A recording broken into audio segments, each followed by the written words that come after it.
Israel জুড়ে আছড়ে পড়ছে একের পর এক শক্তিশালী ব্যালিস্টিক মিসাইল, হামলা হচ্ছে ড্রোনেরও। ইসরায়েলের প্রধান বিমানবন্দর বেন গুরিয়ন অচল করে দিয়ে ইসরায়েলের বিরুদ্ধে আকাশপথে অবরোধের ঘোষণা দেওয়ার সাহস দেখিয়েছে ইয়েমেনের যোদ্ধারা।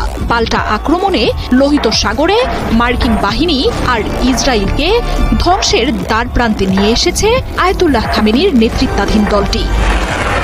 2 বছরের যুদ্ধে গাজা দখলে নেয়ার পথে নেতানিয়াহু বাহিনী, তবে এর জন্য চরম মূল্যও দিতে হচ্ছে ইসরায়েলকে।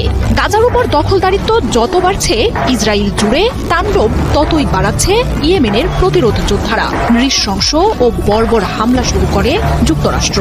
এতে প্রতিরোধ দলের বহু শীর্ষ নেতা ও অস্ত্র ভাণ্ডার ধ্বংসের দাবি করেন মার্কিন প্রেসিডেন্ট ট্রাম্পও। তবে সেসব মিথ্যা প্রমাণ করে গেল 1 সপ্তাহে মার্কিন বাহিনী ও ইসরায়েলে হামলার সংখ্যাও অবিশ্বাস্য হারে বাড়িয়েছে দলটি।